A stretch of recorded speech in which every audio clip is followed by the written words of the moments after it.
Hello, ഇന്ന് നമ്മുടെ class എന്ന് പറയുന്നത് ഫ്രാക്ഷൻസിനെ കുറിച്ചിട്ടാണ്, ഭിന്നസംഖ്യകളെ കുറിച്ചിട്ടാണ്. നമ്മുടെ PSC എക്സാമിനൊക്കെ സ്ഥിരം ഒരുവിധം എല്ലാ ക്വസ്റ്റ്യൻ പേപ്പറിലൊക്കെ ഉണ്ടാവുന്ന ക്വസ്റ്റ്യൻസിലൊന്നാണ് ഭിന്നസംഖ്യകൾ. ഭിന്നസംഖ്യകൾ എന്നുള്ള ഭാഗത്തു നിന്ന് ഏതെങ്കിലുമൊക്കെ ഒരു ക്വസ്റ്റ്യൻസ് പല ടൈപ്പിലുണ്ടായിരിക്കും. ഭിന്നസംഖ്യകൾ എന്ന് പറയുമ്പോൾ അതൊന്ന് കുറേ ടൈപ്പ് ക്വസ്റ്റ്യൻസ് വരാം. പക്ഷെ നമുക്കതിൽ അറിഞ്ഞിരുന്നാൽ നമുക്ക് എല്ലാം ആൻസർ ചെയ്യാം. നമുക്ക് അത് അറിഞ്ഞിരിക്കേണ്ട കുറച്ച് കാര്യങ്ങൾ അറിഞ്ഞിരുന്നാൽ നമുക്ക് എന്ത് ചെയ്യാം, ആ ഭിന്നസംഖ്യകളിൽ നിന്ന് ഏത് ക്വസ്റ്റ്യൻ വന്നാലും നമുക്ക് സിമ്പിളായിട്ട് ചെയ്യാം. അപ്പോൾ നമുക്ക് അതിൻ്റെ കാര്യങ്ങളൊക്കെ നോക്കാം. അപ്പോൾ ഭിന്നസംഖ്യകളെ നമ്മൾ സാധാരണ ഭിന്നങ്ങളെന്നും വിഷമ ഭിന്നങ്ങളെന്നും മിശ്ര ഭിന്നങ്ങളെന്നും പറയും. അതെങ്ങനെയെന്ന് പറയാം. ഒരു ഭിന്നം എന്ന് പറയുന്നത് എന്താണ്? ഒരു ഭിന്നസംഖ്യ എന്ന് പറയുന്നത് ഒരു ഭാഗത്തെ സൂചിപ്പിക്കാനാണ് നമ്മൾ ഭിന്നസംഖ്യയെ ഉപയോഗിക്കുന്നത്. അതായത് ഒരു കാര്യം, ഒരു കേക്ക് എടുത്തു എഴുതിക്കോ. ആ കേക്കിനെ 4 തുല്യ കഷ്ണങ്ങളാക്കി മാറ്റിയിട്ട് അതിലെ ഒരു ഭാഗത്തെ മാറ്റി നിർത്തി, 4-ൽ ഒരു ഭാഗത്തെ മാറ്റി നിർത്തി. അപ്പോൾ ഇനി നമ്മൾ എന്ത് പറയും? 1/4 അല്ലേ? അല്ലാതെ ബാക്കിയുള്ള 3 ഭാഗത്തെയും മാറ്റി നിർത്തി. അപ്പോൾ അതിനെന്ത്? 3/4, 4-ൽ 3 ഭാഗം അങ്ങനെ പറയും. അങ്ങനെ ഒരു ഭാഗത്തെ ഒരു സംഭവത്തെ തുല്യ ഭാഗങ്ങളാക്കി വീതിച്ച് അതിലൊരു ഭാഗത്തെ സൂചിപ്പിക്കാനാണ് നമ്മൾ എന്ത് ഉപയോഗിക്കുന്നത്? ഭിന്നസംഖ്യകൾ ഉപയോഗിക്കുന്നത്.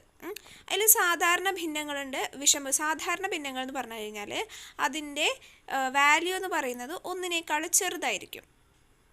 ഇപ്പോൾ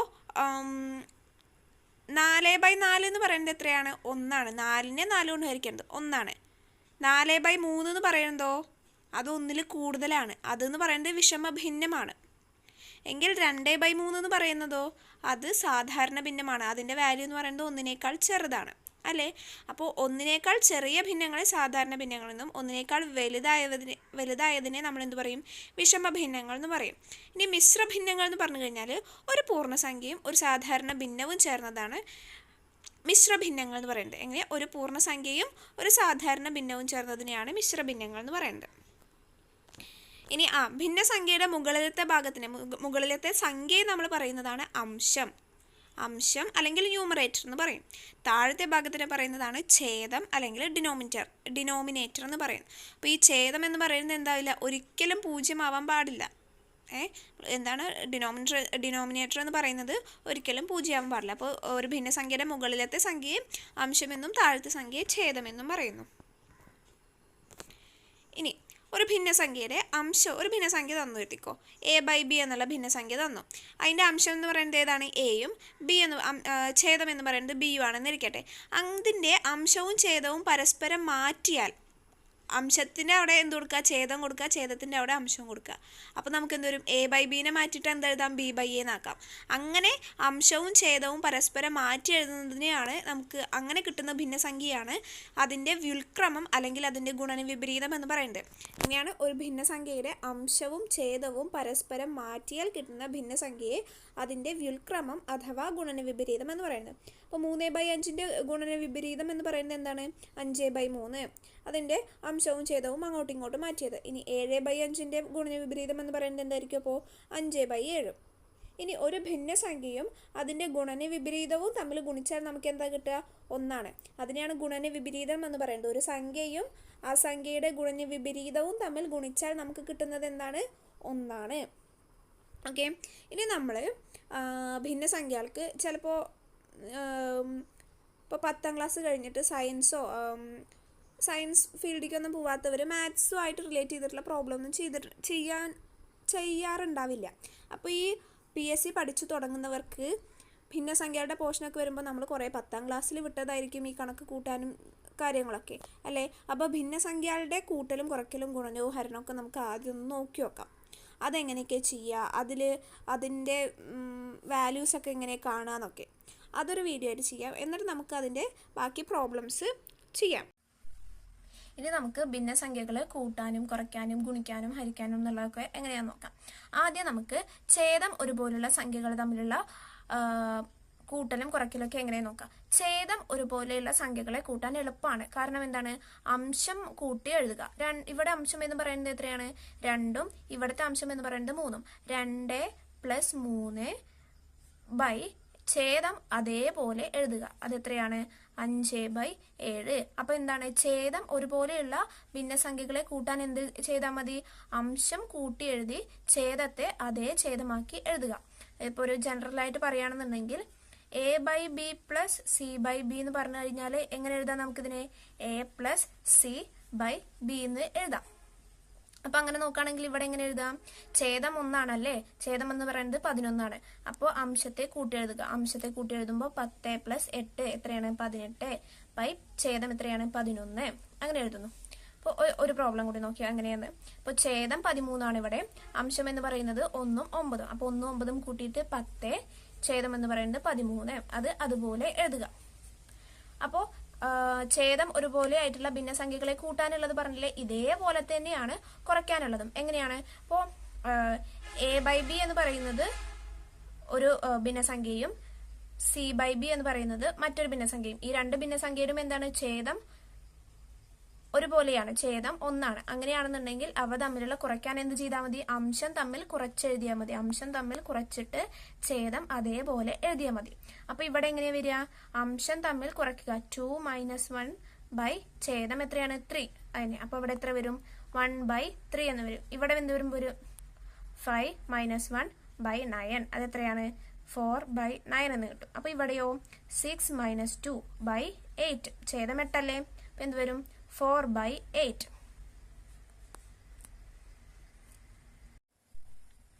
ഇനി നമുക്ക് ഛേദം വ്യത്യാസമായിട്ടുള്ള ഭിന്നസംഖ്യകൾ തമ്മിലുള്ള കൂട്ടലും കുറയ്ക്കാതെ നോക്കാം. അപ്പൊ ഇവിടെ രണ്ട് ഭിന്നസംഖ്യകൾ എടുത്തിട്ടുണ്ട്, 2/7, 7/9. ഇത് തമ്മിലുള്ള കൂട്ടൽ എങ്ങനെയാണെന്നുള്ളത് നോക്കാം. ഇതിനെ നമ്മൾ രണ്ട് ഭിന്നസംഖ്യകൾ തമ്മിൽ കൂട്ടുന്നതിന് എന്തെന്ന് പറയും?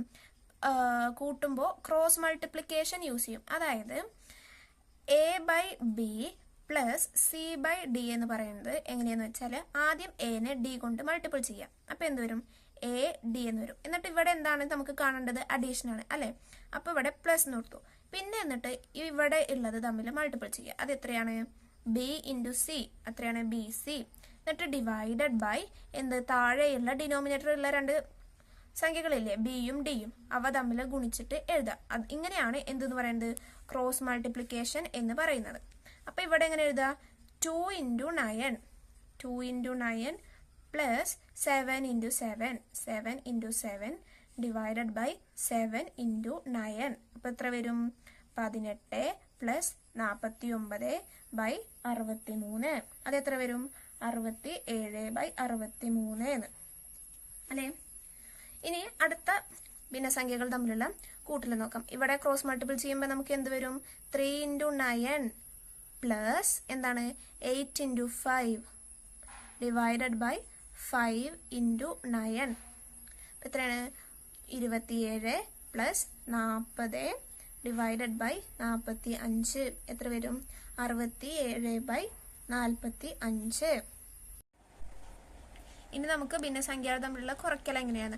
ഇതും സെയിം ക്രോസ് മൾട്ടിപ്ലിക്കേഷൻ യൂസ് ചെയ്തിട്ട് തന്നെ നമ്മൾ ചെയ്യുക. അവിടെ പ്ലസിന് പകരം എന്ത് ചെയ്യുക? മൈനസ് കൊടുത്താൽ മതി. അപ്പൊ ഇതെങ്ങനെയാണ്? 3 into 7 minus 2 into 4 divided by 4 into 7. എത്രയാണ്? 21 മൈനസ് 8/28. എത്ര വരും? 13/28. ഇനി ഇത് ചെയ്യുമ്പോൾ 3 into 8 minus 2 into 9 divided by 3 into 9. എത്രയാണ്? 24 മൈനസ് 18/27. എത്ര വരും? അപ്പോൾ 6/27. ഇനി നമുക്ക് ഒരു പൂർണ്ണസംഖ്യയും ഒരു ഭിന്നസംഖ്യയും തമ്മിൽ കൂട്ടുമ്പോഴും കുറയ്ക്കുമ്പോഴും എങ്ങനെ എഴുതുക എന്നുള്ളതാണ്. അപ്പോൾ ഇതിന് നമുക്ക് 1നെ എങ്ങനെ ആക്കിയിട്ട് എഴുതാം? 1/1 എന്ന് എഴുതാം അല്ലെ. അപ്പൊ ഇതിനെ എങ്ങനെ എഴുതാം? 1/1 പ്ലസ് 3/7 എന്ന് എഴുതാം. അപ്പൊ ഇതിന് രണ്ട് ഭിന്നസംഖ്യകൾ തമ്മിലുള്ള മൾട്ടിപ്ലിക്കേഷൻ എന്നുള്ള രീതിക്ക് എങ്ങനെ എഴുതാം? 1 ഇൻറ്റു 7, അതായത് 7 പ്ലസ് 1 ഇൻറ്റു 3. എത്രയാണ്? 3/1 ഇൻറ്റു 7. എത്രയാണ്? 7. അപ്പൊ എത്ര കിട്ടും?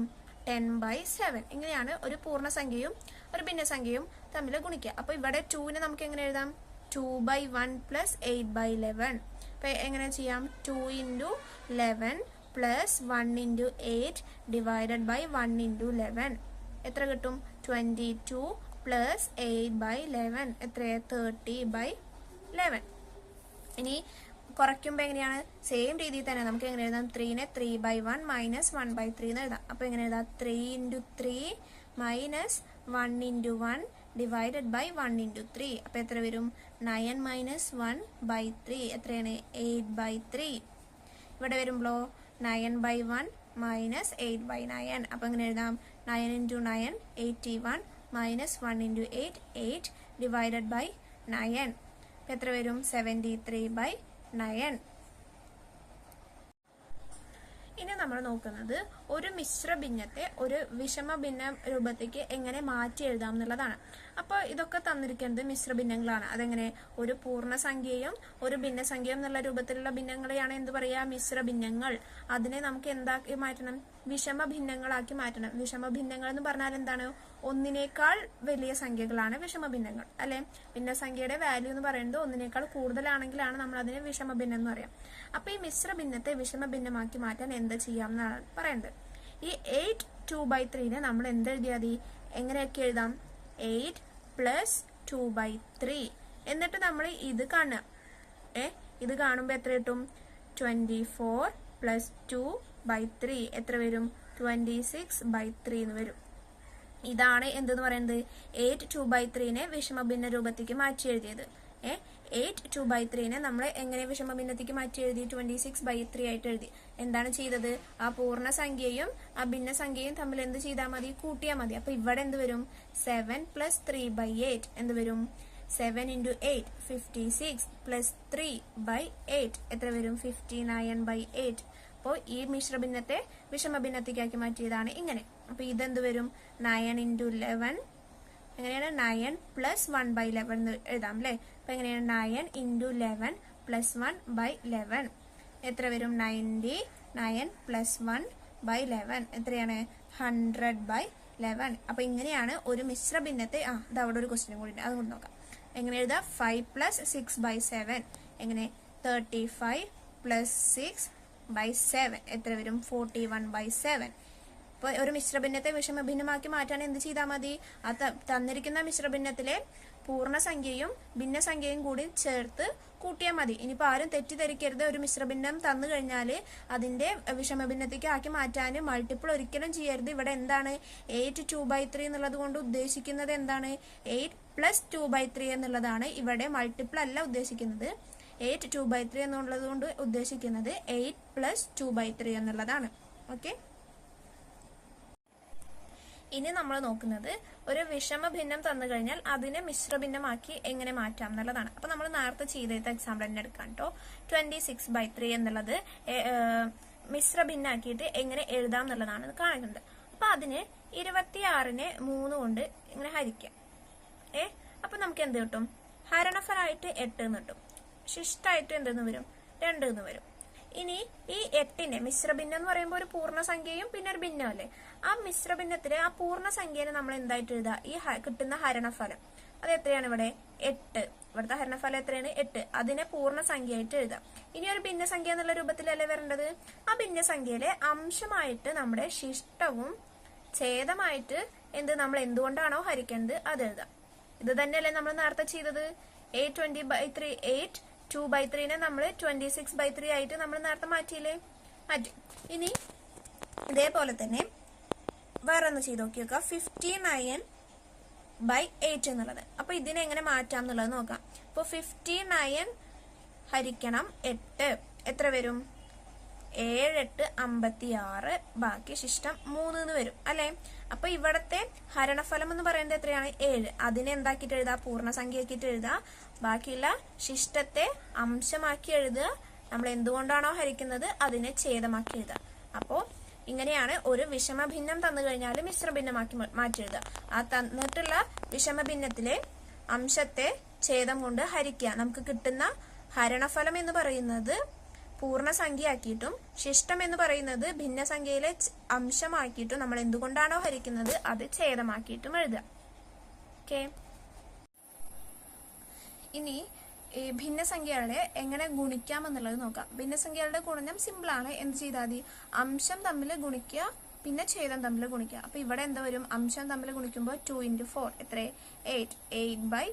ഇവിടെ ഛേദം തമ്മിൽ ഗുണിക്കുക 5 × 8 എത്ര? 40. അപ്പോൾ 8/40. ഇവിടെ വരുമ്പോൾ 4 × 5 20 ബൈ 6 × 9 എത്രയും ബൈ 6 54. ഇങ്ങനെയാണ് ഗുണിക്കുക. എന്താ, അംശങ്ങൾ തമ്മിൽ ഗുണിക്കുക, അതേപോലെ ഛേദങ്ങൾ തമ്മിൽ ഗുണിക്കുക. ഇനിയിപ്പോൾ ഒരു സംഖ്യയായിട്ട് ഇങ്ങനെ 2 × 6/8 എന്നുള്ള രീതിക്കാണ് ചോദിക്കണമെങ്കിൽ എന്ത് ചെയ്യാം? 2നെ നമുക്ക് എങ്ങനെ എഴുതും? 2/1 × 6/8. അപ്പൊ ഇതിനെ എങ്ങനെ എഴുതാം? 2 × 6 12 ബൈ 1 × 8 8 അങ്ങനെ എഴുതാം. ഓക്കെ.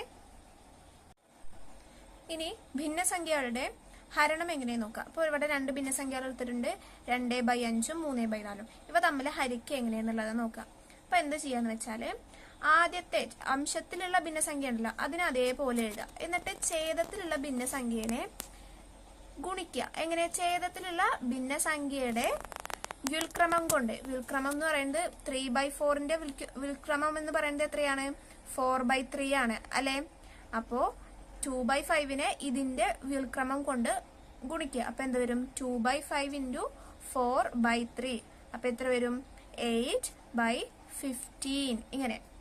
അപ്പൊ ഇവിടെ വരുമ്പോ എങ്ങനെ എഴുതാം? 4/9 × ഇതിന്റെ വ്യുൽക്രമം കൊണ്ട് മൾട്ടിപ്പിൾ ചെയ്യാം. അത് എത്രയാണ്? 3/2 അല്ലെ? അപ്പൊ എന്ത് വരും? 4 × 3 12 9 × 2 18. ഇനി നമുക്ക് ഈ 1/2നെ തന്നെ വേറെ രീതിയിൽ പല രീതിയിൽ എഴുതാൻ പറ്റും. ഈ 1/2നെ അംശത്തിനെയും ഛേദത്തിനെയും ഒരേ സംഖ്യ കൊണ്ട് ഗുണിക്കാം. അപ്പോൾ എക്സാമ്പിളിന് 2/2 ഇവിടെ ഈ 1നെയും താഴെയുള്ള 2നെയും ഒരേ സംഖ്യ കൊണ്ട് ഗുണിക്കുമ്പോൾ നമുക്ക് എന്താ കിട്ടുക? 1 × 2 2 എന്ന് വരും. ഇവിടുത്തെ 2നെ 2 കൊണ്ട് ഗുണിക്കുമ്പോൾ 4 എന്ന്. അപ്പൊ ഈ 1/2ഉം 2/4ഉം എന്താണ്? സെയിം ആണ് അല്ലെ? നമുക്കറിയാം. അപ്പൊ എന്താ പറയുന്നത്? ഒരു ഭിന്നസംഖ്യനെ അംശത്തിനെയും ഛേദത്തിനെയും ഒരേ സംഖ്യ കൊണ്ട് ഗുണിക്കുമ്പോൾ കിട്ടുന്നതും ഈ ഭിന്നസംഖ്യയും എന്തായിരിക്കും? എപ്പോഴും തുല്യമായിരിക്കും. ഇപ്പൊ a/b ഇൻറ്റു ഇപ്പൊ ഒരു സംഖ്യ ഇവിടെയും സി കൊണ്ട് ഗുണിച്ചു. അപ്പൊ നമുക്ക് കിട്ടുന്നത് എന്തിന് ഈക്വൽ ആയിരിക്കും? a/bക്ക് ഈക്വൽ ആയിരിക്കും എന്നുള്ളതാണ് പറയുന്നത്.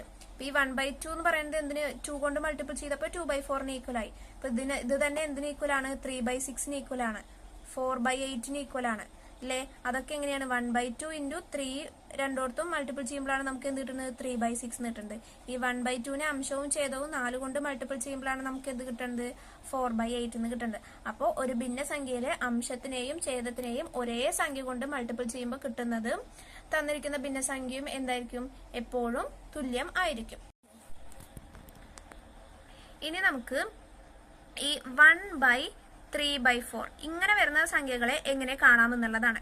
അപ്പൊ ഇതിനെ നമ്മൾ എങ്ങനെ എഴുതും? നേരത്തെ പോലെ തന്നെ 1നെ നമുക്ക് 1/1 എന്ന് എഴുതും. എന്നിട്ട് എന്ത് ചെയ്യാ? ഇതിന്റെ താഴെയുള്ള ഛേദത്തിലെ വ്യുൽക്രമം കൊണ്ട് അതിന്റെ ഗുണന വിപരീതം കൊണ്ട് എന്ത് ചെയ്യാ? മൾട്ടിപ്പിൾ ചെയ്യുക. അപ്പൊ 1/1 ഇൻറ്റു എന്ത് ചെയ്യാ? ഇതിന്റെ ഗുണന വിപരീതം എന്ന് പറയുന്നത് എത്രയാണ്? 4/3 അല്ലെ? അപ്പൊ ഇതെന്ന് പറയുന്നത് എത്ര വരും? 4/3 എന്ന് വരും. അപ്പൊ ഇങ്ങനെ വന്നു കഴിഞ്ഞാൽ നമുക്ക് സിമ്പിൾ ആയിട്ട് എഴുതാം എന്ത്?